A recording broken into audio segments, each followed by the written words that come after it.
Bem-vindo ao História Proibida, um canal dedicado a revelar os segredos mais intrigantes da história. Aqui você vai encontrar relatos verídicos, documentos esquecidos e acontecimentos reais que desafiam o nosso entendimento do passado, de sociedades secretas a civilizações desaparecidas, de batalhas esquecidas a objetos perdidos. Nosso objetivo é trazer até você aquilo que os livros nem sempre contam. E para abrir esta jornada, iniciamos nossa primeira série com um dos maiores mistérios do mundo medieval, os Cavaleiros Templários. Quem eram, por que se tornaram tão poderosos? E como um único dia, uma sexta-feira 13, marcou o início de sua queda e o nascimento de um mito que atravessa séculos. Prepare-se para desvendar os bastidores da história. Se você gosta de mistério, fatos obscuros e curiosidades reais, este canal é para você. História Proibida.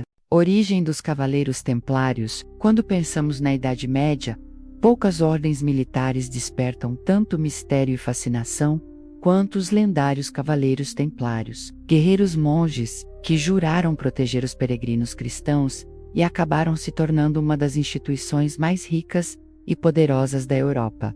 Mas, você sabe como tudo isso começou? No vídeo de hoje vamos voltar ao início do século XII, para descobrir a verdadeira origem dos Cavaleiros Templários. No final do século XI, o mundo cristão vivia em grande tensão. Em 1095, o Papa Urbono II convocou a Primeira Cruzada, um enorme movimento militar para reconquistar a cidade sagrada de Jerusalém. Então, sob controle muçulmano, a cruzada acabou sendo um sucesso, e em 1099, Jerusalém foi retomada pelos cristãos. Mas havia um grande problema. Milhares de peregrinos continuavam viajando à Terra Santa, e, ao longo do caminho, eram frequentemente saqueados ou mortos por ladrões e grupos hostis. Com o tempo, ficou claro que não bastava conquistar a cidade, era preciso protegê-la e garantir a segurança dos fiéis. Foi então que, em 1119, um cavaleiro francês chamado Hugues de Payens, acompanhado de outros 8 nobres, teve uma ideia ousada: criar uma ordem de soldados que faria votos religiosos e teria como única missão defender os peregrinos no caminho para Jerusalém. Esses homens foram recebidos pelo rei Balduíno II de Jerusalém, que não só aprovou a iniciativa como também lhes concedeu uma sede muito especial, uma área localizada no Al-Acha, construída sobre as ruínas do lendário Templo de Salomão. Foi daí que veio o nome que os eternizaria paperes, Comilitones, Tristi Templice,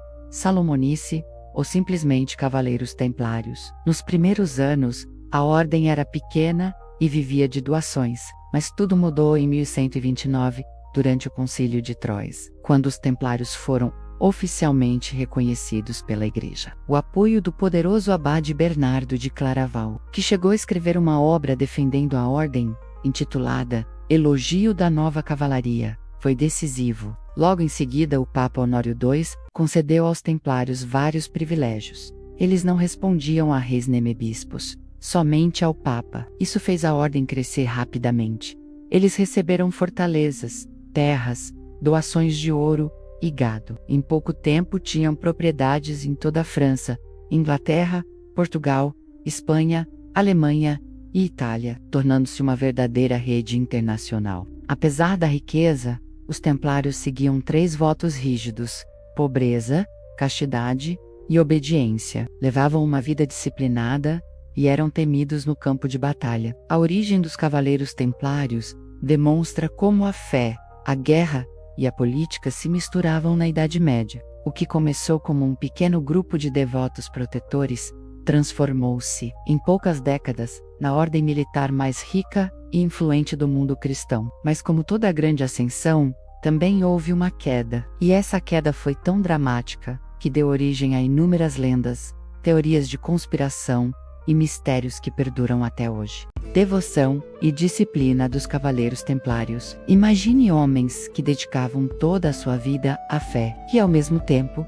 empunhavam espadas para lutar ferozmente em nome dela. Essa era a essência dos Cavaleiros Templários, guerreiros santos que seguiram um caminho de severa disciplina e profunda devoção religiosa. Vamos mergulhar no modo de vida templário para entender como funcionavam seus votos, suas regras e sua impressionante rotina. Para ingressar na Ordem do Templo, cada candidato precisava fazer 3 votos sagrados diante de Deus. Pobreza, que significava abrir mão de todas as riquezas e bens pessoais. Castidade, um compromisso de dedicar-se exclusivamente à vida espiritual e militar. E obediência, o mais importante de todos, obedecer fielmente às ordens do grão-mestre e das autoridades da igreja. Esses votos eram considerados irrevogáveis. A partir daquele momento, o cavaleiro templário deixava de pertencer à sua família e passava a pertencer à ordem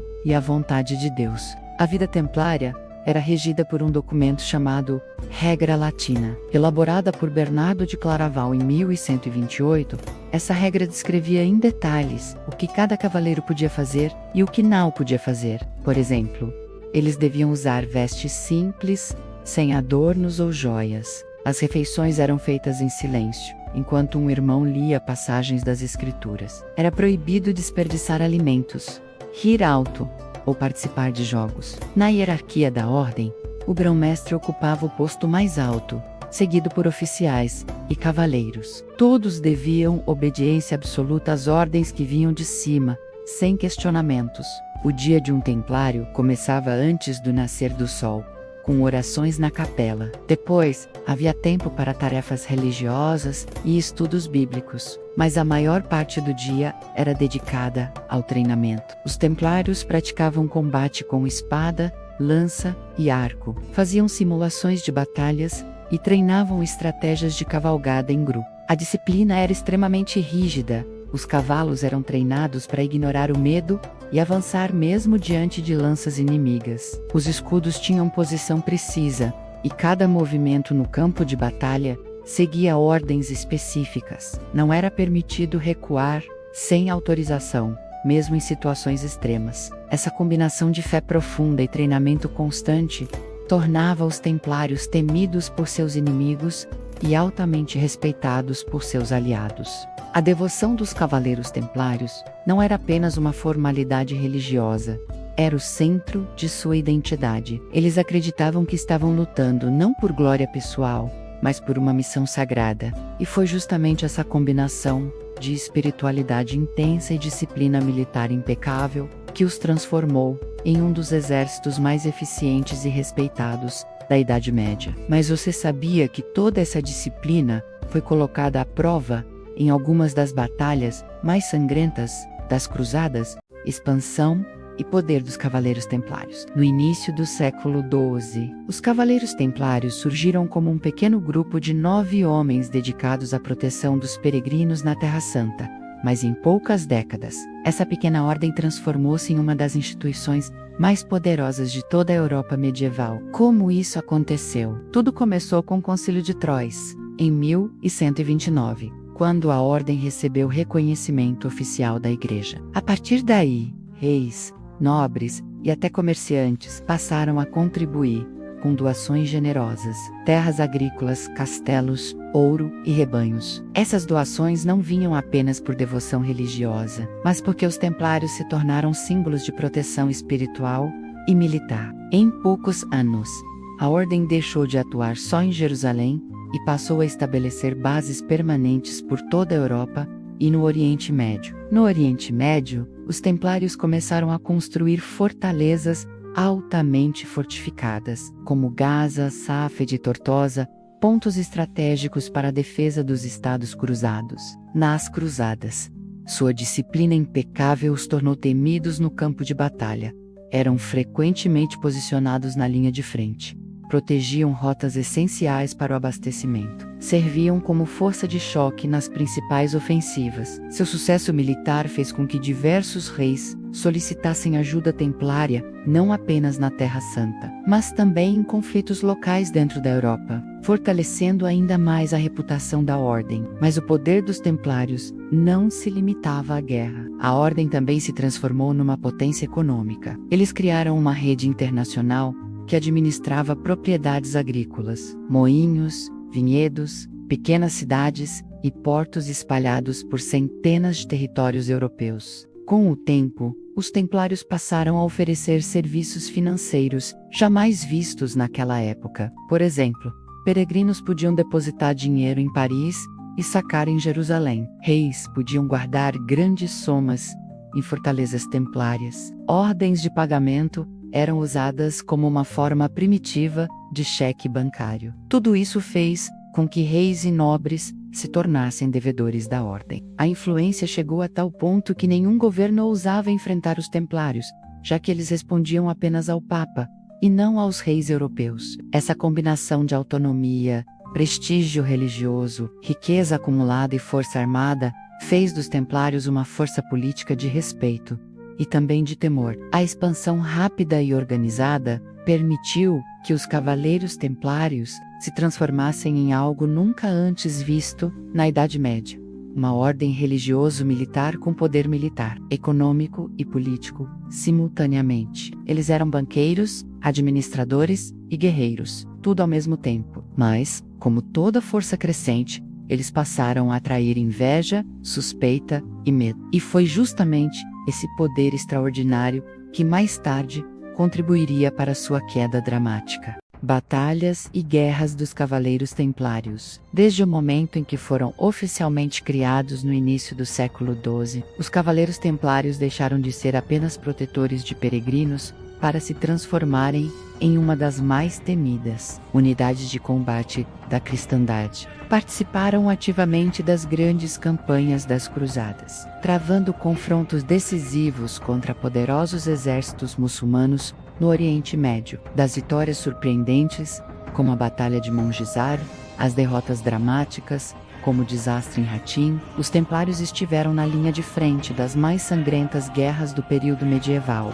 Suas estratégias, disciplina militar e devoção religiosa os transformaram em protagonistas dos conflitos pela posse da Terra Santa, escrevendo, com espada e escudo, algumas das páginas mais intensas da história bélica medieval. A primeira grande batalha que revelou as origens da cultura belicosa templária foi o Cerco de Jerusalém, em 1099, quando os exércitos cruzados tomaram a cidade dos muçulmanos. Após sangrentos combates, Jerusalém caiu e em pouco tempo se tornou o principal foco estratégico da ordem, que passou a atuar diretamente na defesa das muralhas e rotas internas. Os templários eram facilmente identificados por seu manto branco com a cruz vermelha, símbolo de sua devoção à Guerra Santa. Em 1177, os templários lutaram ao lado do rei Balduíno IV de Jerusalém, contra as forças muito mais numerosas de Saladino. A Batalha de Mongisard foi uma das maiores vitórias dos cristãos. Os templários atacaram com uma carga devastadora, rompendo o centro do exército inimigo e obrigando Saladino a recuar. Apesar de terem apenas cerca de 500 cavaleiros, os templários confiavam na disciplina e surpreendiam com ataques coordenados em formação de lança. Mas nem todas as campanhas terminaram em vitória. Em 1187, ocorreu a fatídica Batalha de Hattin. As forças cruzadas, enfraquecidas pelo calor e sem água, foram cercadas por Saladino nas colinas de Hattin. Os templários lutaram bravamente, mas acabaram massacrados. Jerusalém caiu pouco tempo depois. Um duro golpe para a ordem.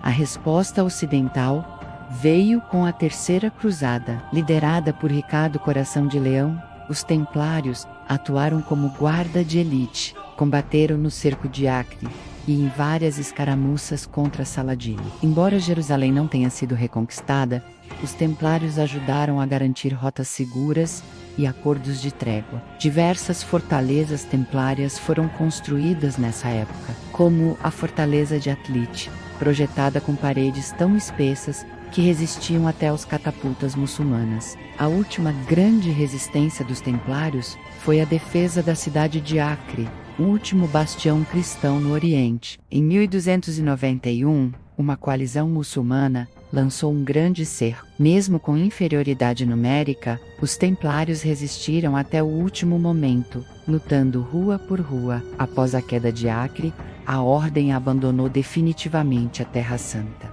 Mistérios e lendas dos Cavaleiros Templários. Eles foram uma das ordens mais poderosas do período medieval, temidos em batalha e respeitados por reis e papas. Os Cavaleiros Templários desapareceram, oficialmente, no início do século XIV. Mas, será que desapareceram mesmo? Até hoje, histórias misteriosas e lendas cercam a ordem, e algumas delas desafiam a história oficial. Uma das lendas mais famosas diz que, na noite de 13 de outubro de 1307, antes que os soldados do rei invadissem as propriedades templárias, parte da ordem conseguiu fugir levando um grande tesouro. Relatos da época mencionam carros carregados saindo de Paris, pouco antes das prisões. O que havia nesses carros? Ouro, relíquias sagradas. Não há registros confirmando seu destino, e isso alimenta a teoria de que o tesouro templário está escondido até hoje, enterrado em lugares como La Rochelle na França ou Tomar em Portugal. Muitos acreditam que os templários descobriram o Santo Graal, o cálice usado por Cristo na última ceia, e que o esconderam deliberadamente. A lenda ganhou força porque alguns documentos afirmam que os templários escavaram longamente as ruínas do Templo de Salomão, em Jerusalém, onde possivelmente encontraram artefatos sagrados. Até hoje há grupos que investigam fortalezas templárias, tentando encontrar indícios do Graal. Outra hipótese liga os templários ao sudário de Turim, a mortalha que teria envolvido o corpo de Jesus após a crucificação. Alguns pesquisadores apontam que, pouco tempo depois do fim da ordem, o sudário reaparece sob guarda de uma família ligada aos últimos templários. Embora nunca tenha sido comprovado, há indícios de que o tecido esteve nas mãos da ordem por décadas. Diversas teorias sugerem que, após seu banimento, muitos templários escaparam secretamente para a Escócia e Portugal. Na Escócia, acredita-se que teriam se aliado aos clãs locais e participado da Batalha de Bannockburn em 1314 já em Portugal. A ordem teria simplesmente mudado de nome, tornando-se a Ordem de Cristo, oficialmente reconhecida pelo Papa. Foi essa ordem portuguesa que mais tarde financiaria os grandes navegadores, como Vasco da Gama e Pedro Álvares Cabral. Em muitos castelos templários foram descobertos passagens secretas e túneis, usados para fuga e para movimentar relíquias. Também existem relatos de rituais secretos, juramentos em salas subterrâneas iluminadas apenas por tochas, símbolos enigmáticos nas paredes e supostas iniciações espirituais. Embora pouco disso seja comprovado, os registros de cronistas da época reforçam a aura de mistério que cercava a ordem. Séculos depois de serem extintos, os Cavaleiros Templários continuam vivos, não nas batalhas, mas nas lendas, relíquias escondidas, rituais perdidos, mapas desaparecidos. Quanto é verdade, quanto é mito, talvez nunca saibamos, mas uma coisa é certa: os mistérios templários continuam fascinando o mundo e alimentando livros, filmes e a nossa imaginação. O início do fim dos Cavaleiros Templários. No auge do seu poder, os Cavaleiros Templários controlavam fortalezas em toda a Europa e no Oriente Médio. Administravam fortunas e influenciavam reis e papas. Mas a ordem que parecia invencível começou a ruir, e os acontecimentos que levaram à sua queda mudaram para sempre a história do mundo medieval. No final do século XIII, os templários eram muito mais que guerreiros santos. Tornaram-se banqueiros, gestores de rotas comerciais e donos de vastas propriedades. Grandes reis europeus como Eduardo I da Inglaterra e Filipe IV da França confiavam suas fortunas à ordem e tomavam empréstimos milionários. O rei Filipe IV, profundamente endividado com os templários, passou a enxergá-los como uma ameaça ao seu poder. Os cofres do reino estavam vazios. Em vez de pagar suas dívidas, o rei decidiu destruir a ordem e apropriar-se de suas riquezas. Para isso, precisava de uma justificativa, mesmo que fosse baseada em mentiras. Filipe IV pressionou o recém-eleito Papa Clemente V, sugerindo que os templários praticavam heresia, idolatria e rituais secretos. O Papa hesitava, mas o rei continuou com sua campanha. Espalhou rumores, produziu testemunhos falsos e convenceu parte da nobreza de que os templários eram um perigo para a cristandade. As acusações incluíam profanação da cruz, cultos obscuros e ritos secretistas. Nenhuma prova concreta foi apresentada, mas o processo seguiu. Documentos oficiais mostram que o Papa tentou realizar investigações independentes, mas o rei, cada vez mais poderoso, impediu qualquer tentativa de absolver a ordem. Poucos anos depois, centenas de templários foram executados. Em 1312, sob intensa pressão da França, o Papa assinou a Bula Vox in Excelso, que extinguiu oficialmente a ordem. Os bens templários foram transferidos, em parte para a ordem dos hospitalários, mas grande parte das riquezas foi simplesmente tomada pela coroa francesa. O início do fim dos Cavaleiros Templários não aconteceu em um campo de batalha, mas nos bastidores do poder. Traições políticas, dívidas e acusações forjadas destruíram um dos maiores símbolos das cruzadas. Mesmo assim, o legado templário permanece vivo nas fortificações que resistem até hoje e nas inúmeras lendas que nasceram do trágico desfecho dessa poderosa ordem. Sexta-feira 13 e os Cavaleiros Templários. Você já se perguntou de onde vem a superstição da Sexta-feira 13? Tudo começou em um dia fatídico, 13 de outubro de 1307, quando os Cavaleiros Templários, uma das ordens mais poderosas da Idade Média, foram presos simultaneamente na França. Esse evento marcou o início do fim da ordem e o nascimento de um mito que dura até hoje.